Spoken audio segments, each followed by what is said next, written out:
Hello and welcome to the City of London, a city within a city.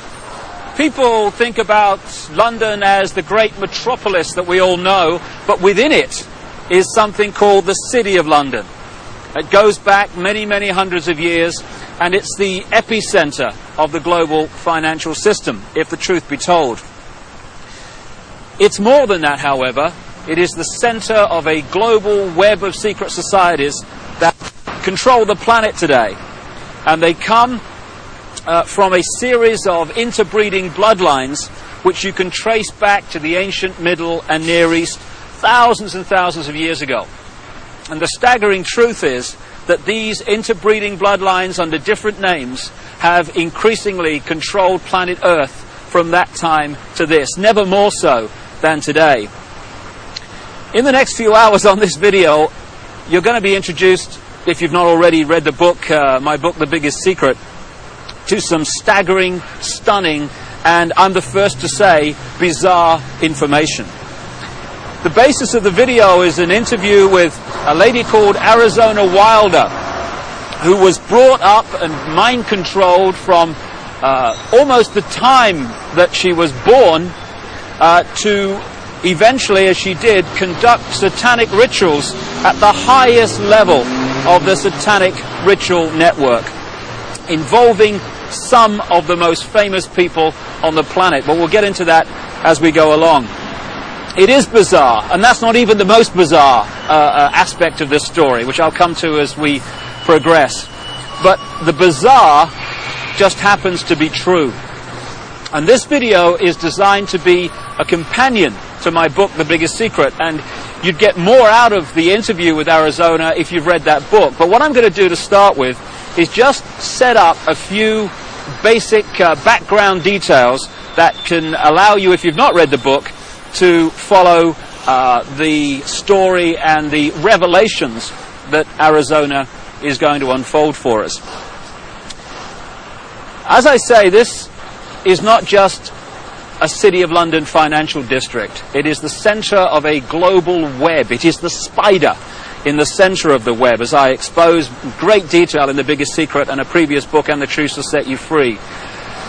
And what the basis of that shows is that all these apparently different companies, banks, insurance companies, political parties, actually at the top of their pyramids interlock and are controlled by the same few people. About 13 families run the world, and offshoots of these bloodlines under different names. Just give you an example and a little guided tour of where we actually are, because that's a good example of what I'm talking about.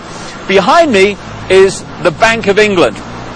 This was created in a charter signed by William of Orange, who became William III, the King of England, in 1688, 1689, and he was one of these bloodlines. And from the moment that he took the throne, then the whole thing started to really epicenter in London. This is when the spider at the center of the web really moved in here.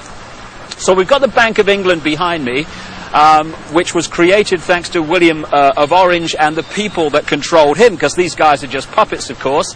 Over there we've got the NatWest building. It's one of the big clearing banks in England. If you just come around this statue, which I'll come to in a second, behind me there is the Mansion House. That's the centre of government in the City of London, this city within a city. And at the top you'll see the red cross on the white background, the flag. It's the flag of England, and that symbol goes back right into the ancient world. It was the ancient sun symbol of the Phoenicians back in the ancient Middle and Near East, and the Phoenicians had a number of deities. One of them was called Barati, the female. One was called Barat, the male. Barati and Barat became Britannia and Baritan because the British culture was brought here by the Phoenicians about 3000 BC and after. And also they had deities, the Phoenicians, called St. George of Cappadocia, who killed the dragon that became St. George of England, and that's, of course, the flag of St. George, the red cross on the white background today. Also, the Christian deity called St. Michael was an ancient Phoenician deity long before Christianity. So the Mansion House, the centre of government, is a very, very powerful place. We go round here, we've got the Royal and Son Alliance insurance company. The banks and the insurance companies interlock, and as a result of the fantastic amount of wealth that they can move around the financial markets every day, these interlocking organizations control the world financial system. If a stock market goes down and crashes, it's because it's meant to crash. And not everyone loses, you know, when that happens. If you know it's going to crash, you sell your stock, it crashes, you buy it back at a lower price, you then push it back up again and buy other stock at the same time at a few cents on the dollar or whatever. And that means that a financial crash can actually lead, if you know it's coming because you're creating it, to an amazing expansion of your holdings and your wealth. Over there we've got the Lloyds Bank building. That's another one of the big clearing banks which all interlock and are controlled by the same people. And then there we have the Royal Guardian Exchange building, another major insurance company which, like I say, interlock with all the others. And then we come back to the Bank of England. Now, this financial centre, along with places like Wall Street, where the bloodline families interlock again, the same people run America as run Britain, as run Germany, etc.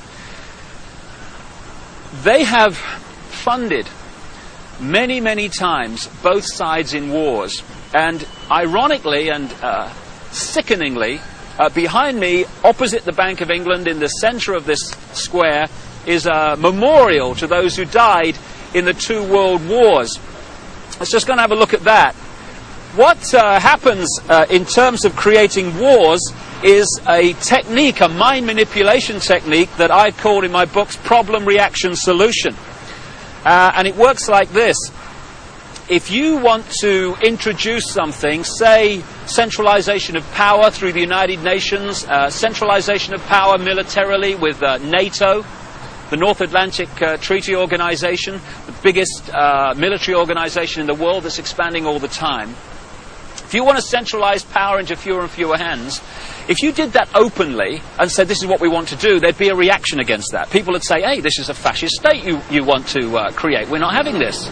But through this technique of problem, reaction, solution, you can actually manipulate people to demand you do what you want to do anyway. So it works like this. First of all, you create the problem, but you get someone else to be blamed for it. You then report that problem through the media in the way you want it reported, because the media is owned by the same people that own the banks and etc. You get the public to react to your problem by saying something must be done, this can't go on, what are they going to do about it? And at that point, they, who have covertly created the problem and blame someone else, who've gleaned that reaction of do something, then offer the solution to the problems they have created. So if you take the world wars, after the First World War, in which the financial centres of London and Wall Street, etc., funded all sides, power on this planet was in fewer hands than ever before. After the Second World War, it was even fewer hands on the wheels of power. And as a result of the Second World War, we had the creation of the United Nations, we had the creation of NATO, and we had this great centralization of global power. Problem, reaction, solution. This is a wonderful example. Here you've got this memorial in the center of this edifice of global power, and it says, to the immortal honor of the officers, non-commissioned officers and men of London who served their king and empire in the Great War, 1914 to 1919, this memorial is dedicated in proud and grateful recognition by the City and County of London.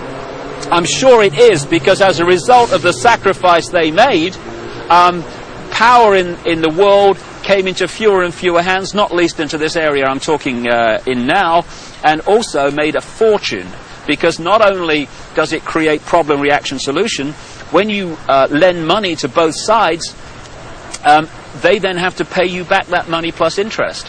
When both sides have devastated each other's countries, they borrow more money from you so that they can rebuild their shattered countries. Therefore, power equals control of money in the world as it is today, and the control of money comes through debt, and wars create massive amounts of debt, therefore massive amounts of control. It says here, their name liveth forevermore. Total bullshit. People who are manipulated to fight wars are merely pawns in a game they don't understand. At the bottom here, it talks about the memory of those who died in the Second World War, 1939 and 1945. How ironic and how sick that that war was manipulated and funded to a large extent from this building here, the Bank of England. The governor of the Bank of England at that time was a guy called Montague Norman, a very, very close friend of Hitler's banker, and it was the Bank of England, Wall Street, and the transnational corporations which had German subsidiaries, not least the Rockefeller Standard Oil in America. Rockefeller's another one of these bloodline families, along with the Rothschilds and others. It was those companies and banks that funded Hitler and allowed him to build a war machine that cost literally millions of lives. And before we move on and expand this story, on the other side of this square is another very appropriate statue. It's of the Duke of Wellington. The Duke of Wellington fought the Battle of Waterloo against Napoleon. And this is a wonderful example, again, of the way the financial markets are manipulated to this day. What happened was that the House of Rothschild was funding Wellington and also funding Napoleon. And what they did was they arranged, because communications weren't anything like they are today, of course, back then. What they did, they made sure that they knew the outcome of the war, or the Battle of Waterloo, before anyone else in this area of London did. So they found that Wellington, the Duke here, another bloody puppet, they haven't got the strings on the statue, unfortunately, so it's not accurate. They realized that Wellington had won the Battle of Waterloo. What they did, however, was put the rumor out in this area that Napoleon had won the Battle of Waterloo. As a result, there was a panic, stocks fell, there was a crash. What were the Rothschilds doing quietly, secretly? They were buying up all the stock they could at those crashed prices. And then along came the real story. Wellington had won the Battle of Waterloo. As a result, the panic was over, all those stocks rose in price, and the Rothschilds were not only fantastically richer, they owned vast amounts more of the economy of this country and in a much wider area of Europe. So the manipulation of the financial markets, that's just an example from the last century, is very much going on to this day. And it's manipulating your life, what your money will buy, and indeed if you have any money at all. And I'll just finish at this location by focusing yet again on the Mansion House. Arizona Wilder, the subject of this video, conducted satanic ritual at the highest level, and we'll come to that in detail. You'll see that in the interview. But it's very much part of these bloodlines that have increasingly controlled the planet over the last few thousand years. When you follow them through from the ancient Near and Middle East up into Europe, where they became the European aristocracy and the royal families of Europe, or royal family if the truth be told, because they're just the same bloodlines under different names, over to America and into the modern world, one thing follows again and again. Human sacrifice, satanic ritual, blood drinking, and all this stuff. And I've talked to a number of people who have seen these rituals in the City of London, who have been subjected to some of them. And the Mansion House, the centre of government in the City of London, is one of the key places where it goes on around here when work here is finished for the day. And satanic ritual is very much part of the next topic I want to raise and talk about at another location, and that's mind control. A few can only control billions and the direction of their lives if they manipulate the way we think and manipulate the way we feel. Only by doing that can they control us, because there's not enough to do it physically. And so mind control is the foundation of how it's done, and we'll talk about that at the center of global mind control, at the center of the network that generates it, and that's the Tavistock Institute, not far from here, yet again in London. Well, we're now just a short drive from the City of London, next to this very appropriate poster, Very Bad Things, and I'm on my way to the Tavistock Institute. It is the center of global mind control, and the network that does the research and creates the data and advances the techniques to mind control people in many ways. When you think about mind control, you might think of the Manchurian candidate and some robot with a gun. Kill, kill, kill, kill. But mind control is much bigger than that. If you take the definition of mind control to be manipulating the way people think and therefore behave, then the question is not how many people are mind controlled in the world, it's how few are not. Because every time you read a news story which is slanted to get you to see the world, a person or an event in a certain way, and you accept that slant and take it as truth, you're being mind controlled. Every time you see an advertisement and it persuades you to buy something you don't really need, you're being mind controlled. So all these different techniques are used all the time to get us to think and behave the way this few, this clique, this elite want us to. Problem, reaction, solution, getting us to react to events and demanding solutions, the solutions the elite want us to demand. That's also mind control. So mind control is a vast, vast subject. And you know, in the streets of the cities of the world, or the towns of the world, you get these people with the clipboards that are asking you questions called opinion polls. Well, we're led to believe that these opinion polls are to get a feel for what people want so that we can give the people what they want. No, no. Overwhelmingly, those opinion polls are designed to find out if the programming, the manipulation of the public opinion, of the collective consciousness, is actually working. So they'll ask your opinion on various subjects, and if 80% say, yeah, we think in this certain way about this subject, okay, the programs work, brilliant. If only 40% think that way, then the question is, the manipulators ask, what more do we have to do to get more people to think the way we want them to think? So it's all about mind control and emotional manipulation. That's how it works. And we've just reached a point here, a military establishment. The Honourable Artillery Company headquarters, sir. What is the military? What is the training for the military except fundamental mind control? What happens when you go through the training, especially in the elite organizations like the SAS and the Parachute Regiment in this country, or the Delta Forces in the United States? It is to get human beings to give their thinking processes away to those in the peak caps that have more stars or more stripes on their arm. And you want people in the military to so give their mind away that when someone in a peak cap says, shoot this group of people, then without saying, well, why, or what have they done to me, or whatever, it's all over. Yes, sir, yes, sir. The yes, sir mentality, mind control. And if those people had a drink with the opposition, the opponents, the enemy, they'd probably get on fine.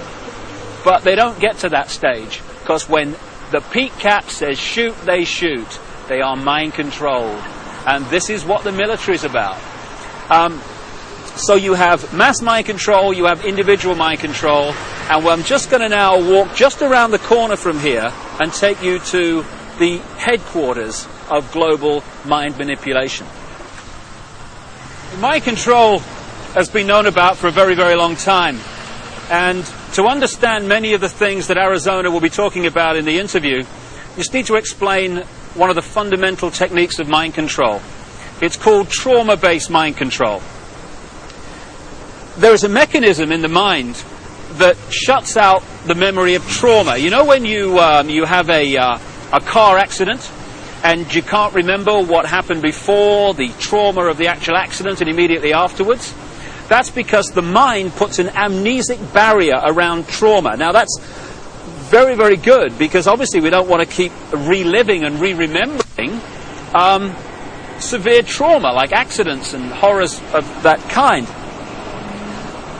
But this they began to understand massively in the concentration camps of Germany under the guy known as Joseph Mengele, the angel of death, the infamous mind manipulator and geneticist.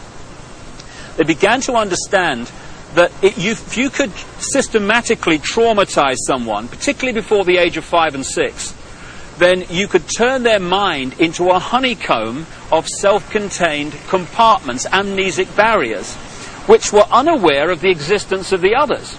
And if through hypnotic keys, triggers, words, signs, whatever, you could pull one of these amnesic barriers to the front to become the conscious level, that could experience something or be programmed to do something robotically, and then that compartment could be pushed back in the mind and another one pulled forward. Now this new one has no idea the other compartment exists, let alone what it's experienced or what it's been programmed to do. This has become known as multiple personality disorder, or DID, dissociative identity disorder, which is much more appropriate. And for short, these people are known as multiples. And this is some of the terms that Arizona will be using in the interview. Now, we've reached a point here, if we just turn around, of the headquarters of the Global Mind Control Network. This is the Tavistock Institute in Tabernacle Street, 30 Tabernacle Street in London. It was this network, and is this network, that coordinates the mind control program around the world, both on a mass and individual level. The background to this organization is this. It used to be part of the British military psychological warfare department, appropriately, and it was developed by a guy called Dr. John Rawlings Rees. And other parts of the network were established around the world. Stanford in America is one of them. And together they coordinate the mass mind manipulation of the human race and mind program people on an individual level. Just to give you an idea, these mind control people are overwhelmingly those that do the assassinations. Why is it always a lone nutter that's responsible for assassinations? So people say, oh, he was just a nutter. No conspiracy, no more investigation necessary. Why is it that the same psychological profile keeps turning up all over the world with guns, going crazy with guns in the street, killing people, creating problem-reaction-solution situations in which legislation comes through and is introduced as a result of those horrors? Interestingly, Martin Bryant, the man who went crazy with a gun in Port Arthur, Tasmania, just happened to be treated by a guy called Dr. Eric Cunningham Dax. Now, Cunningham Dax was the Tavistock Institute representative in Australia and a close associate for decades of Dr. John Rawlings Rees that sent the whole thing going.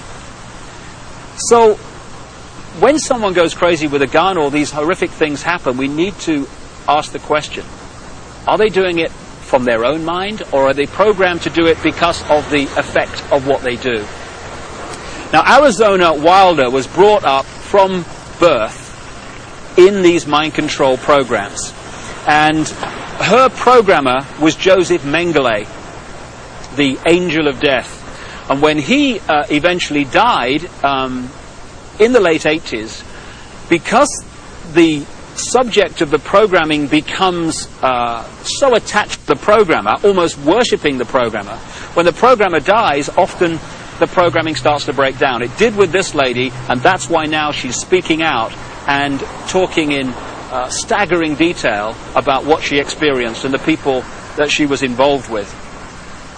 People might find it hard to believe that Joseph Mengele was in the United States and South America after the war, but there was a British intelligence, American intelligence operation called Project Paperclip, which got people like Mengele and other leading Nazis out of Germany at the end of the war to continue their mind programming and to continue their genetic research and manipulation in America after the war, in the United Kingdom also. So this is some important background to this Arizona Wilder interview, but it's not even the biggest secret. The biggest secret is even more bizarre than that. Well, I've now come literally a few strides outside of the official boundaries of the City of London into an area known as Temple Bar, where the Royal Courts of Justice are established, and this is the centre of the British legal profession. Not just the British legal profession, but the legal profession of the world, as the biggest secret exposes. This is where they come to the bar, as it's said, to become barristers, the top of the legal profession, and eventually to become the judges that are part of the network of the secret society network, overwhelmingly, who are told what to do. And when you've got judges being told what to do by the secret society network, what justice is there? Temple Bar is named after the Knights Templar, one of the secret societies in the ancient world that I talk about in my books, and they were part of this network, and their successors are continuing that manipulation and agenda to this day. Now, I'm standing across the road from the Royal Courts of Justice here, outside something called the Outer Temple. This is one of the major secret societies that manipulate and control the legal profession and the workings of so-called justice in Britain, and indeed, like I say, further afield.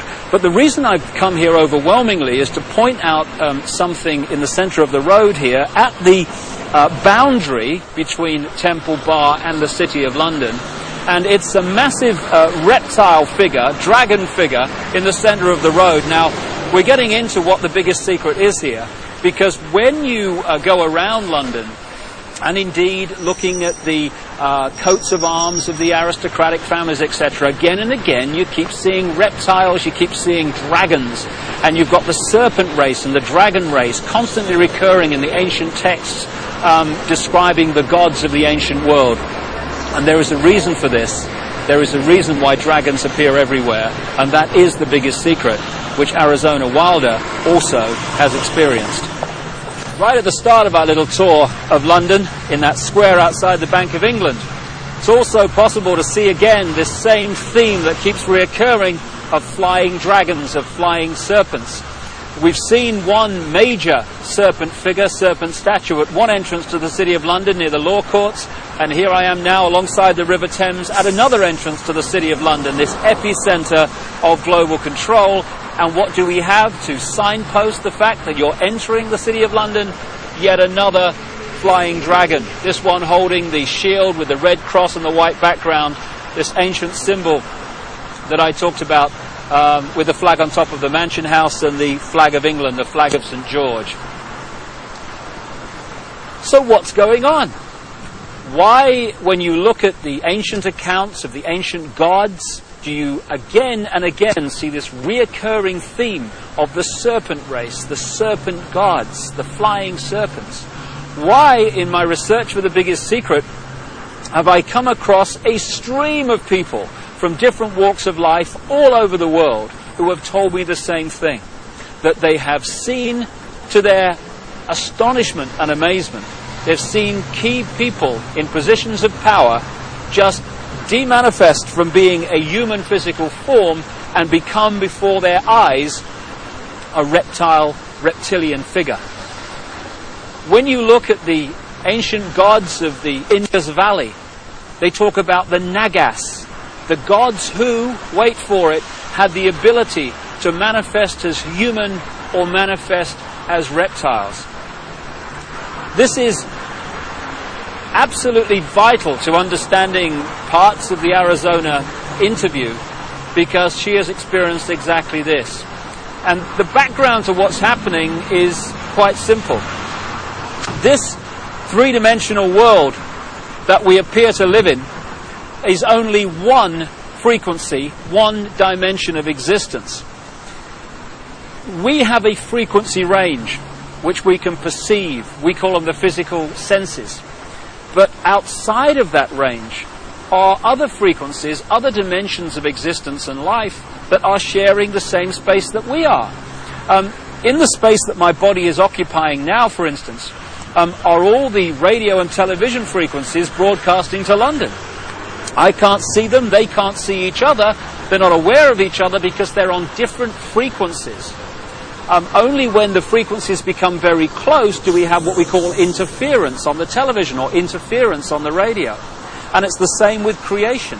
We live in conscious terms in this three-dimensional world. So this is our reality, this is what we perceive.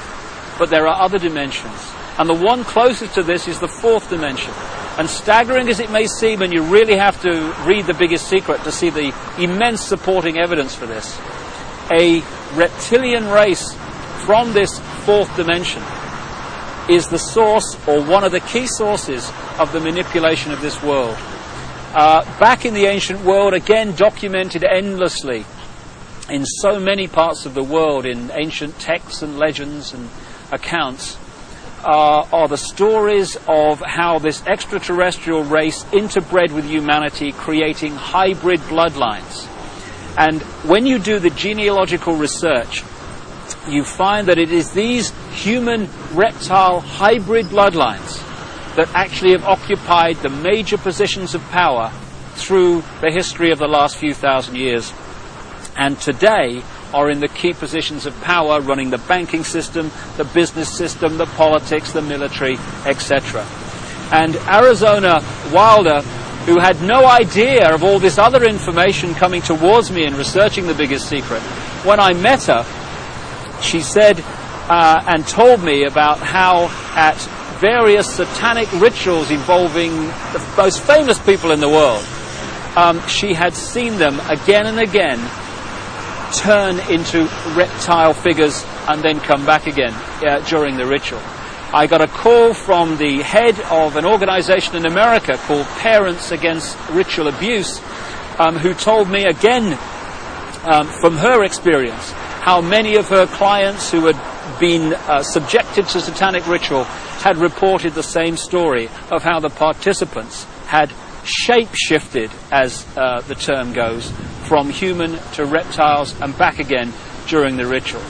And one of the key areas, one of the key families identified by Arizona Wilder in her accounts is one not too far from here, and it's very famous indeed. And that family and that bloodline live here, or at least partly live here. Buckingham Palace, one of the many palaces and homes of the British royal family, the House of Windsor. They're seen as bastions of the establishment, the British establishment, but in fact the Windsor bloodline is not British at all, it's German. It's really the House of Saxe-Coburg-Gotha. And on Prince Philip's side, the husband of the Queen of England, he's a Mountbatten, which is really Battenberg. Again, another German line. In 1917, they changed the name from Battenberg to Mountbatten, from the House of Saxe-Coburg to Windsor, because at that time, you may recall, the German nation and the British nation were knocking hell out of each other in the trenches of northern France. And it was good PR from the British royal family's point of view to just change their name to sound more English. And this is just the farce and the facade behind so much, or behind which so much goes on. However, most people, if not almost everyone on the planet, would find the fact that the House of Windsor are one of these reptilian-human hybrid lines that shape-shift between human and reptilian form to be utterly, devastatingly ludicrous and unbelievable. I understand that. But the truth, the real truth, often is. And Arizona Wilder, in the interview that's coming up now, is going to talk about her experiences of seeing this happen. Well, I think that's all you need to know and appreciate to understand the kind of information that Arizona Wilder is going to reveal to us now, except one thing. Across the millennium years is crunch time in this whole agenda, crunch time for the human race. This is the time when this network of interbreeding bloodlines wants to bring in its global fascist structure of a world government to which nation states would be administrative units, of a world central bank and a world currency, a currency that wouldn't be cash, it would be merely electronic, for which there are fundamental implications for human freedom. and also the World Army, which is designed to be NATO, expanding and expanding as it is now, of course, to become the fully fledged World Army, World Police Force. And underpinning that little lot is designed to be a microchip population, in which we are microchipped with our financial details, our medical details, etc., etc. And that would allow not only electronic tagging, people knowing where we are all the time, it would allow the external manipulation through this electronic means of our mental and emotional processes. This will happen unless the human race wakes up and wakes up fast. And to do that, we need to understand what's really going on.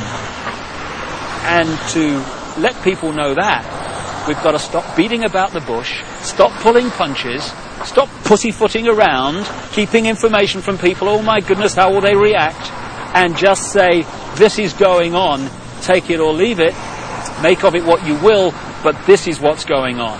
And some of the information you're going to hear now is quite horrific. But if we don't know about it, what can we do to stop it and to change it? I spoke to Arizona Wilder in Los Angeles, and this is what she had to say. Well, Arizona, can we start at the beginning, and can you tell us the story of what's happened in your life from the very start? Okay, what I can tell you is that before I started looking into my life, back in 1989, I was starting to have flashes of things, and my life was not what it seemed to be, which is why I started looking into it. And what I found out was that I had a lot of missing time, and a whole lot of missing time, as to what had occurred in my life. And when I started looking into what had happened in my life, it was the only way that at the time that I knew, was to start going to see a therapist. Within a year, I was talking about memories of being sexually abused by my father, which was part of what was supposed to happen. And I was starting to talk about mind control issues, and I was talking about ritual abuse issues at the time, and I didn't have the whole thing put together. It's taken me years, all these years, it's taken approximately almost 10 years to put this together, what has happened to me. And in the process, I have lost everything that I ever had in my life, and anything I held dear in my life. I was bred for this role that I fulfill, and it was planned from before my birth, and it was because of the bloodline of my mother's family, which comes down through Ireland, but before that it began in France. It was through the Marquis de Stac, which he came to Ireland and changed the name to Stack, and then I was chosen, and the birth was planned. My parents were forced to move down to this area for the reason that the High Council is down here, which is, there are 6 councils of 13 in this country, and the High Council is down here. We're talking the United States? The United States, yes. And so, from the time that I was a baby, I was being abused and traumatized, and on purpose, for the mind control that they need someone to go through to do whatever they say, to be as just a puppet in that they can control every move. And you don't remember, I didn't remember a lot of things, because I have, as a result of all of this mind control, split off many parts that all hold memories, hold feelings, hold programs, hold information, and I've been working very hard to pull all of that up. And it's been a long, slow process for me, because there don't seem to be a lot of people in the field that I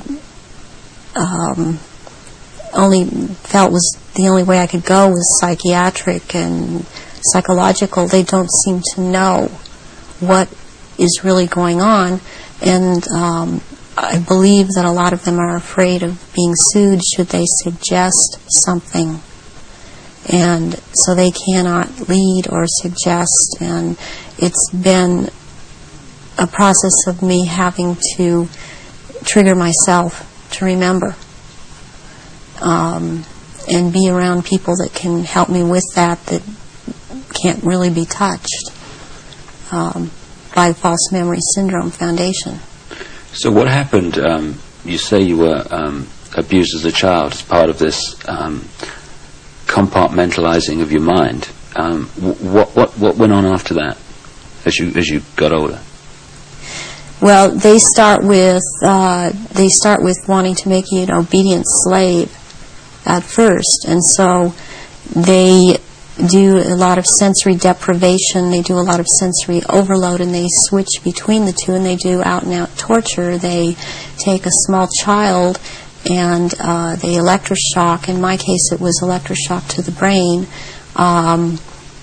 and they would take away my chance to sleep. They kept me awake for many hours at night, would not let me sleep. And I was also told things, as this was before the age of 5, I was told things such as, they would make me drink water, and they would say, if you pass urine, you're going to have to drink it. And they would make me drink it. And if you have bowel movement, you're going to have to eat the feces, which is also what happened to me. And then they would play, there was a programmer that was programming me, a very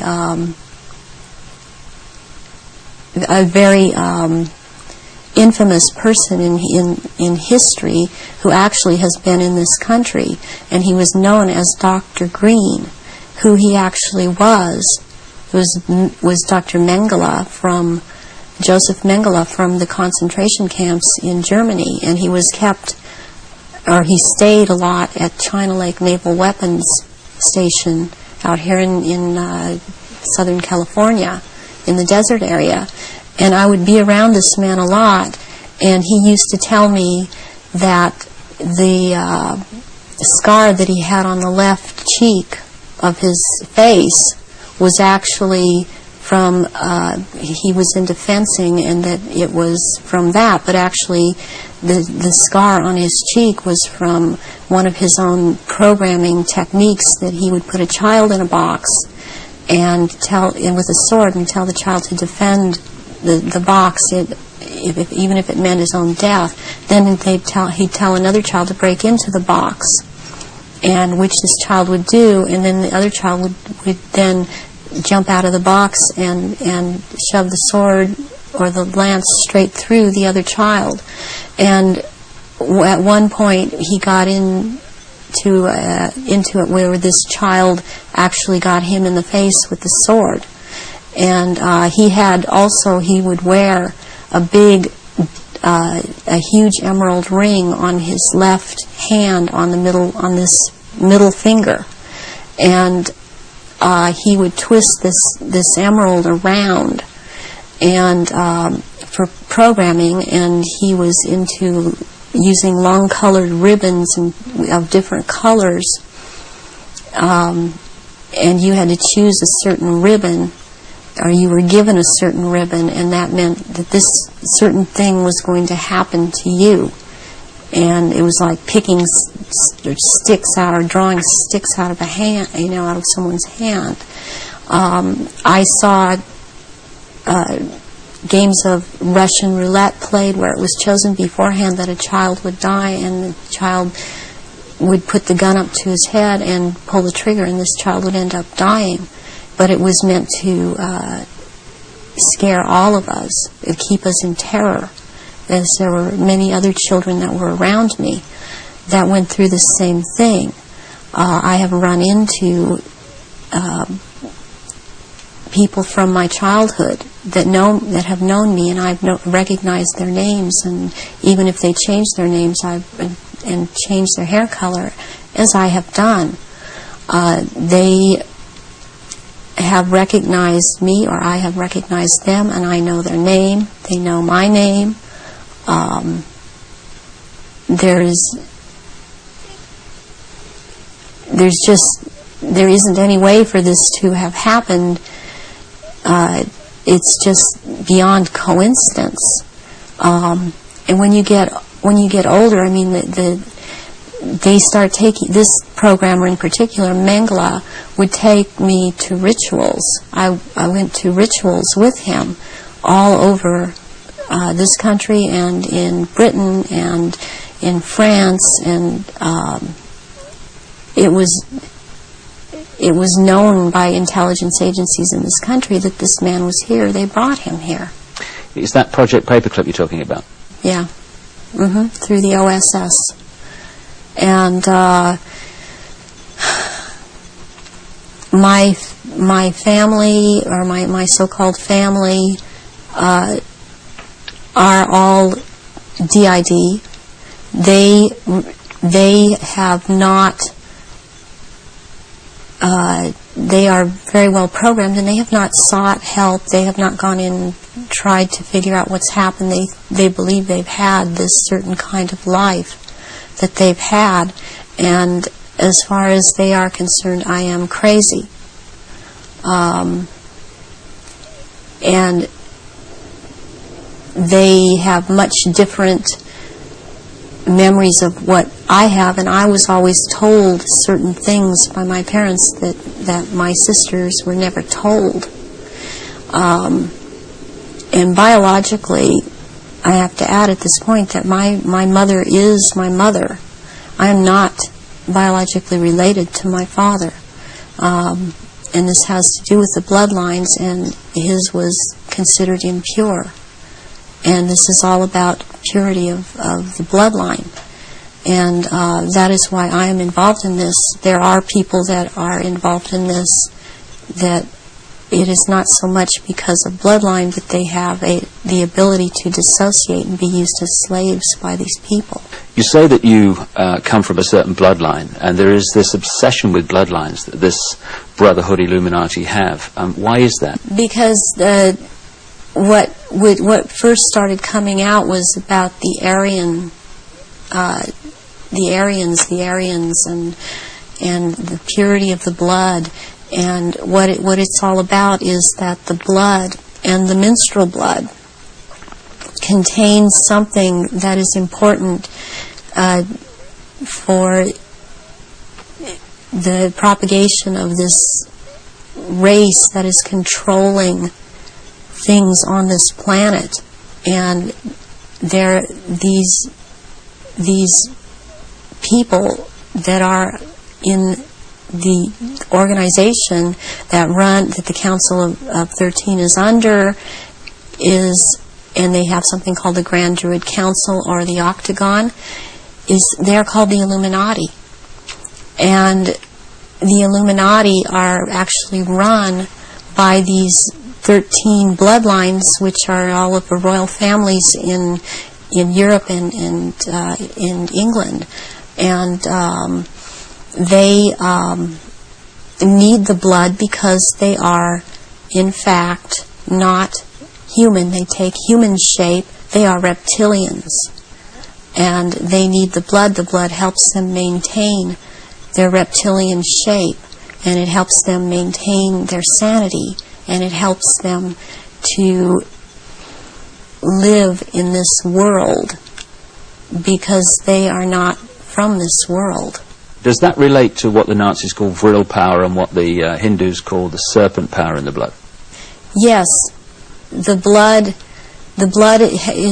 has something. It has something in it. It has secretions from the pituitary gland and from the pineal gland, and it has a very strong drug in it that they also. I mean, this is the one that keeps them from going crazy, and it's like heroin or like endorphins, and it's much stronger. But what they need is, for it to be secreted in the blood, is they need terrorization of their victims before they are killed for their blood. Or if a young woman is beginning to menstruate, they need the menstrual blood, and they have to terrorize them to get this to come out in the blood and be secreted in the blood. Is this the what other people have told me about, that at the point of great terror, like the point of sacrifice, there's an adrenaline that enters the bloodstream? Is this what they're looking for? Yes, that and this other element comes and secretes out through the blood. This all comes out through the blood at that time, and it's at that point they are actually staring into the eyes of the head of at some of these rituals, or at a reptilian. They are staring into the eyes of this person, and they're held. It's a hypnotic gaze these reptilians have, and it holds the victim in an absolute trance, in a trance of terror, and then they are killed at that moment as they are staring into their eyes. And not only do they can't hold their shape when this happens. The human shape they cannot hold. They go back into reptilian shape as this is happening, because it's like an animalistic type of excitement of the kill. And they oftentimes they will just rip into the victim and eviscerate them and start eating the flesh of this person too. And the fat from the intestinal area is highly valued, as they use it on their skin. And they will drink the blood, and the blood is highly sought after, and it goes according also to rank within these creatures, as to who gets what when. And their sacrifices have increased in the last. It started increasing in the early 80s. The amount that they were doing is increased. And they use a lot of druidic holidays to do this, but they have other days too. They've mixed all of these satanic and what are called satanic holidays and druidic holidays, and in order to have these rituals, which ritual seems to be important to them. But they also use it in order to drink this blood. They seem to need more. Have you any idea why it's increased since the 80s? So there are changes going on in the earth. It seems they're not able to hold their shape like they once were able to, and people see them shapeshift more and more, and they need the blood to try and maintain it, to try and maintain their human form. I believe there's a time coming that because of what I've been told, when they are not going to bother having to hold that human shape as they had to before. And they want that time to come. It's almost upon us. So when you're talking about the fact that the veil is lifting on these reptilians so that people can see them far more easily and far more often, does this relate in any way to the fact that there is this desire to bring in this rigid structure, including microchipping and many other things, across the year 2000, which has become known as the New World Order? Is that coming in because it is known that the people are going to see what the game is, and there has to be control of the people at that time? Yes, it's very connected. I started talking about the New World Order back in 1990, and I was very psychologically and physically affected so much by what was coming out. I wasn't watching television. I was not aware that certain individuals in this country, George Bush, were talking about the New World Order. I was talking about it because that is what was coming out, and knowing that the first time that inside of myself that I'd heard it was in conjunction with the Nazis, and that came from Mengele. And I started realizing that there was something going on, and then it scared me. And I didn't really look into it for years, but I was being harassed constantly. I was being told. At one point, I had someone telling me that I was being, and who was ex-Army intelligence, ex-CIA, telling me that I was being monitored by the National Security Agency. And I didn't have the whole story then, so I did not totally understand why this was happening. But yet I was being followed by cars or vans that said G12, G14, and in this last year, which has really been very hard, I've been followed by G41 vans, and I had to find out what those were, and that is naval intelligence.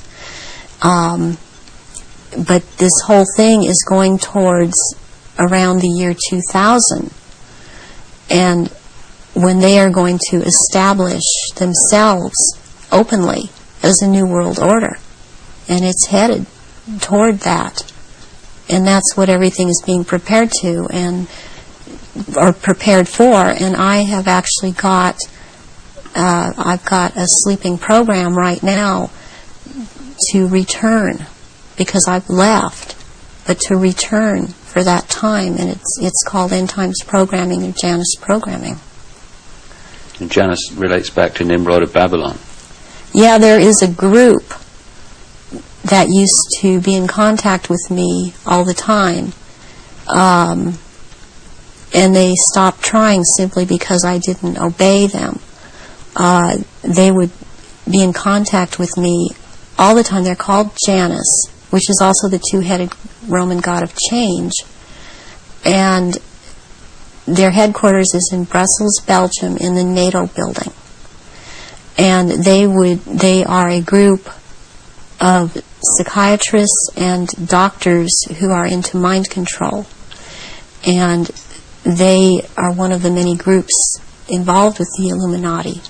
And they would contact me and tell me, give me directions that I was to psychically kill this person, or psychically injure this person, or scare this person. They'd give me the location.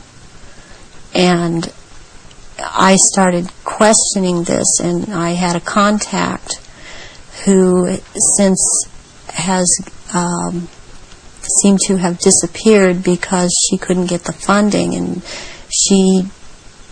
I had called her about this group, and she's the one that was the ex-CIA, ex-Army intelligence person, and she knew about these people, and she said, yes, you're right, this is what is going on. from your experience, being brought up in this Illuminati environment, were you ever told anything about where these reptilians came from, and what is the history of it all?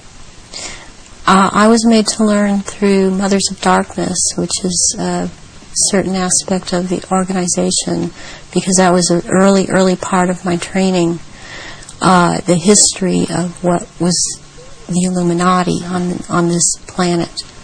And what I learned was that the Aryans originally were from Mars, and the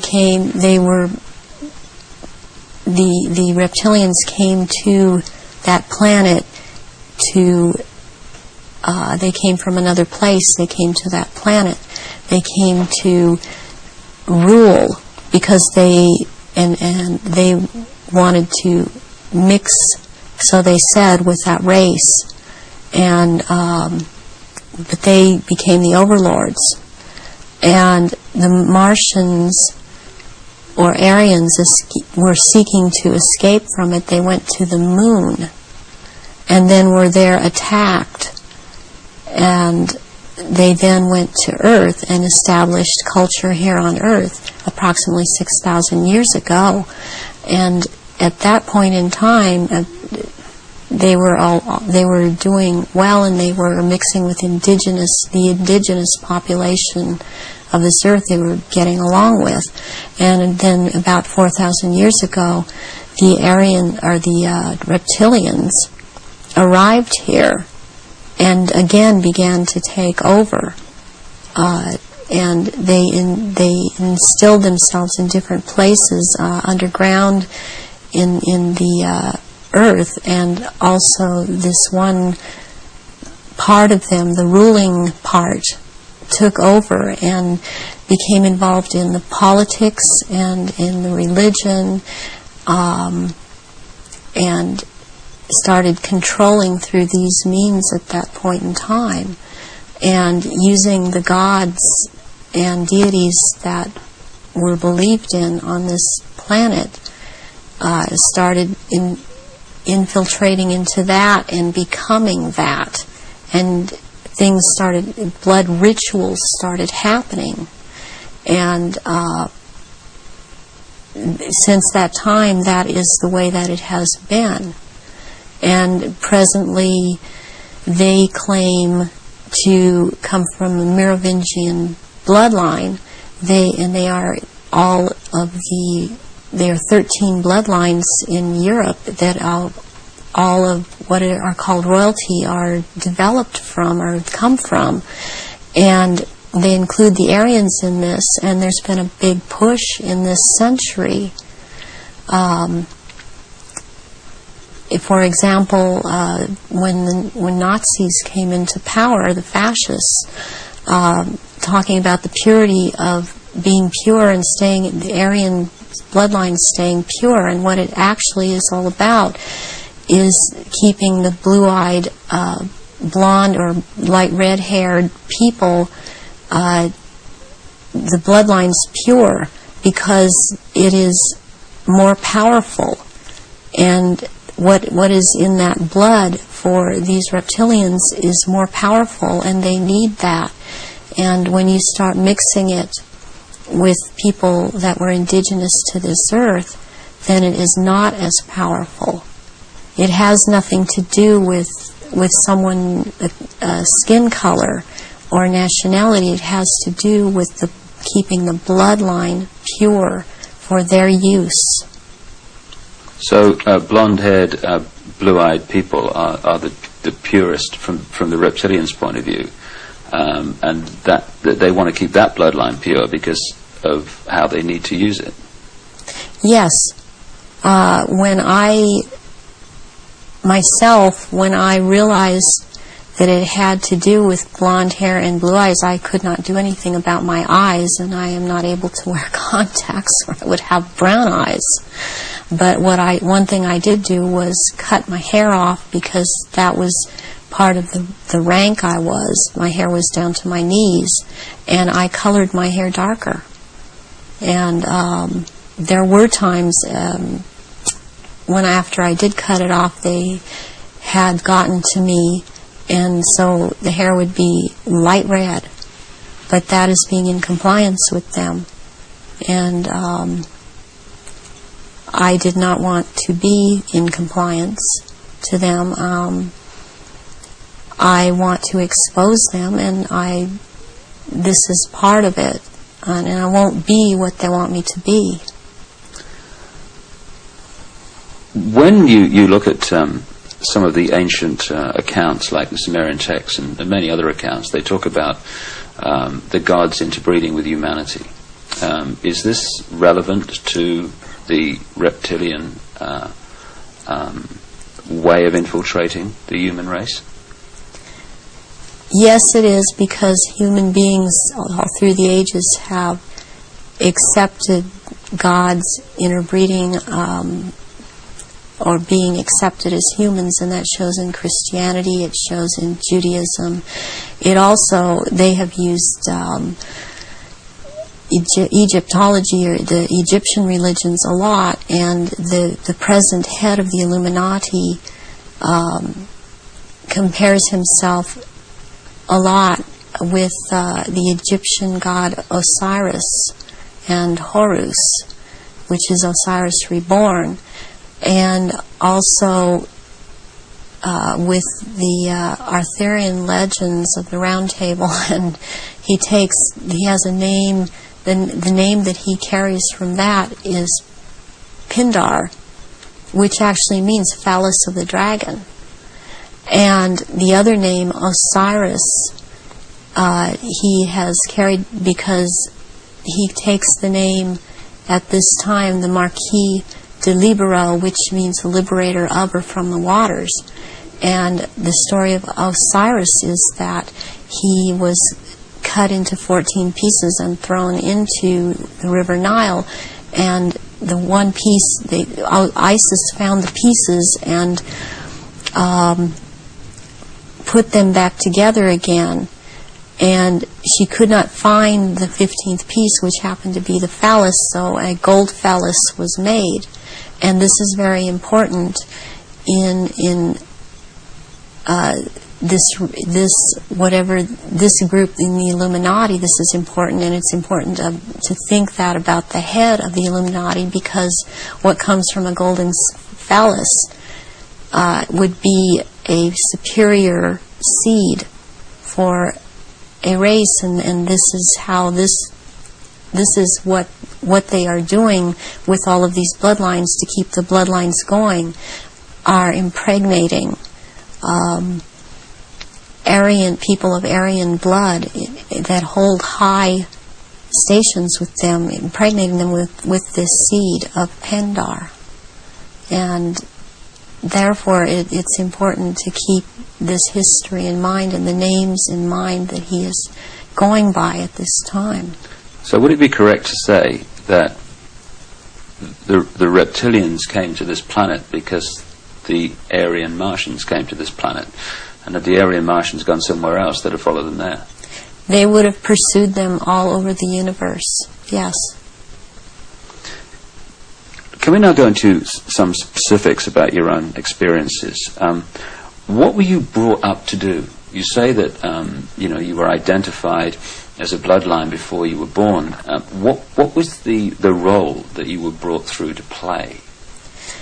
The role that I was brought through to play was, as in the Illuminati, was as a goddess. Specifically, the address is Mother Goddess, Starfire. And the Starfire goes back to the blood in the menstrual blood, what is contained in that. And the address, the way that I was addressed, was Mother Goddess. There are only 3 Mother Goddesses. There can only be 3 at a time on this planet, and there is a male equivalent of which there can be only 3 of them. Why mind control someone to conduct these rituals, like yourself? Why don't these reptilians just conduct their own rituals? they don't seem to have the psychic abilities, and they look for people that have that and people in the bloodline that have that. And I have had that. I've had a tremendous amount of psychic ability, and so I was picked and bred from before birth, and this is also something that other survivors that have been in high positions have known about me and told me. What's the connection then between you having psychic abilities, those being recognized from the start, and you being brought through to conduct their major rituals? Well, it's kind of twofold. First of all, they needed the psychic abilities because they control or attempt to control events, because I would have the ability to foretell what was going to happen, and they needed the information to just try to control it to an outcome that was good for them. The second thing is that during the rituals, you had to have psychic ability. You have to be very powerful in that way to call out the old ones that are also reptilian, that come from another dimension. They actually they materialize from out of another dimension and are present at rituals, and they are so powerful, and their presence is there's such an evilness about them, and they want out of this other dimension, and they can't. They have to be called out by someone who has that power, and the reptilians don't have this power. That's very important, that they don't have this power to call out these old ones that have to do with them. And what is it that humans have that the reptilians don't have, that means they don't have the power to connect interdimensionally, and some humans do? We have the ability to foresee, to be able to become vibrationally higher, and see into those levels, go into those levels, and in fact, agencies use this. They call it remote viewing. Humans have the ability to go into the past, to go into the future, to go to other places, to astrally leave their body, astrally, and to see things that we've always had this ability, and it's like having the third eye, which they don't have. They don't have this ability. So during a ritual, these old ones are called out, and they are what Christianity would have called the demons. They are called out, and there is a circle that it has a hexagon in there, which is a powerful occultic symbol, and then there is a pentagram, and then there in the middle of that there is a triangle, and if you're the one calling them out, then you stand in the triangle so that you're not devoured or taken by these creatures that come out. That creates an energy field around you which they Right. can't penetrate. They can't penetrate it, and they cannot get outside the pentagram. And they want out. They're always demanding to be let out. And so you have to be very powerful to keep them in line and to make them go back when it is time for them to go back. Why do the reptilians want to manifest these quote demons at the rituals?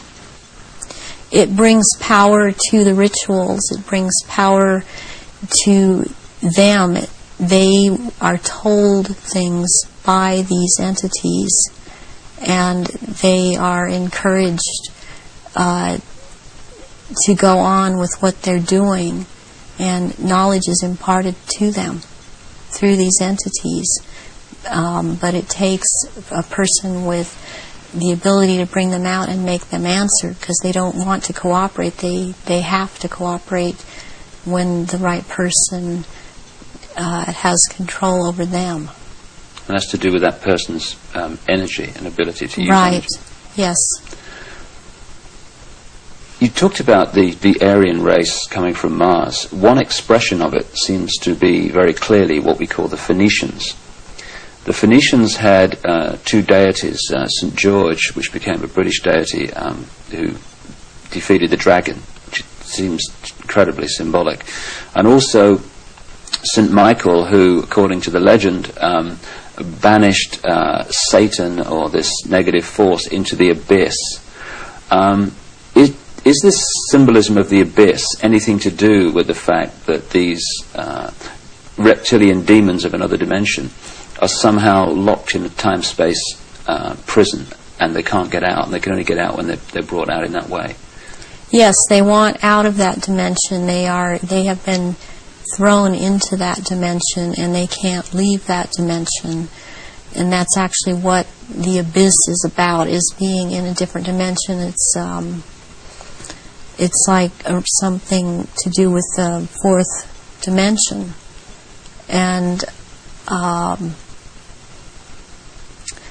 before I even knew, for example, what I was saying, or I realized what I was saying, I would be saying things to my therapist and other survivors that the fourth dimension was a dimension to stay away from. Not at that time understanding the whole thing. Why do these rituals take place at certain key times of the year, and so often are related to the phases of the moon? Because the moon has an influence on this planet, and also the sun. These also take place during different things that go on with the sun, but the moon it's kind of a really very cyclical thing with the moon. It takes place on full moons, new moons. It has to do with the current religion, or what they're using, the Druid religion that they've taken and used. They still hold on to the Egyptology type of religion. They hold on to the Druidism, though, and they're currently calling themselves Druidic or Druid. And Druidism is tied in with the cycles of the moon, on which it has to do with planting, sowing, and harvesting. And there are so many days that they can use from this to their own purpose and their own end, that they bring it about. There's a lot of ritualization with Druidism, and they love ritualization. So take us through one of these rituals that you conducted at the highest level of this global brotherhood. What would happen? There were people that were bred from birth. They were bred to be ritual sacrifices. I have a problem with what they is said a lot today, especially by the False Memory Syndrome Foundation, that how could all of these people disappear, or how could all these babies be born? I worked with a nurse midwife. We did home births, and it's very easy not to register a child when it's born. And then they have these children that they're kidnapping and bringing in from other countries, and no one misses them, because these are third world countries. And children they have the most energy, the purest energy, they're the highest form of sacrifice. And they will terrorize these children and mind control these children. And in rituals, by the time they're brought into rituals, they may be drugged, or they may not be drugged, or they may be in an altered state. because of the mind control, and they are used as actual blood sacrifices during these rituals because of, again, reptilians needing their blood. And they will take various organs from the sacrifices, depending on what date the ritual may, what the ritual may be associated with on that date. But they will also slit the throat from the left ear to the right ear, and the blood will be gathered in a goblet, and it will be dispersed among the reptilians, and dispersed among, also after that, among people that have been participating in these rituals and seem to have it, even though they seem to be dissociated. Mostly these people seem to be cognizant of what they are doing. Are these rituals rare? I mean, how many are there that, say, go on a year? I mean, we talk hundreds or thousands? There are things happening every month of the year. There is not a month in this 12-month system that something is not happening. And it's more than one. I mean, it's every full moon. It's, and the very important rituals are the summer solstice and the winter solstice, and then there is the vernal equinox and the fall equinox. And there is Samhain, and there is Beltane, there is Imbolc in February, there is Lughnasadh, which is in the beginning of August. There's a whole week leading up to Beltane, and also leading up to Samhain, that's called Grand Climax. So May the 1st is Beltane. May the 1st is Beltane.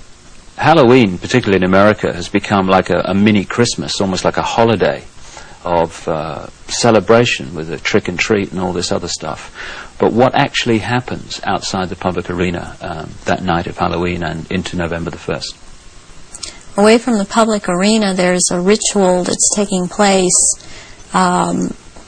in 6 different locations in this country for all of the councils of 13 in the area that I'm in. It is the East Side Christian Church on 7th and Temple Street in Long Beach. And it is for the High Council of 13. And in this country on that night, it is satanic ritual. It's actually, there are 3 nights in a row at that church. The first night is Halloween. What happens on the night of Halloween? That night is about the worship and homage to Satan.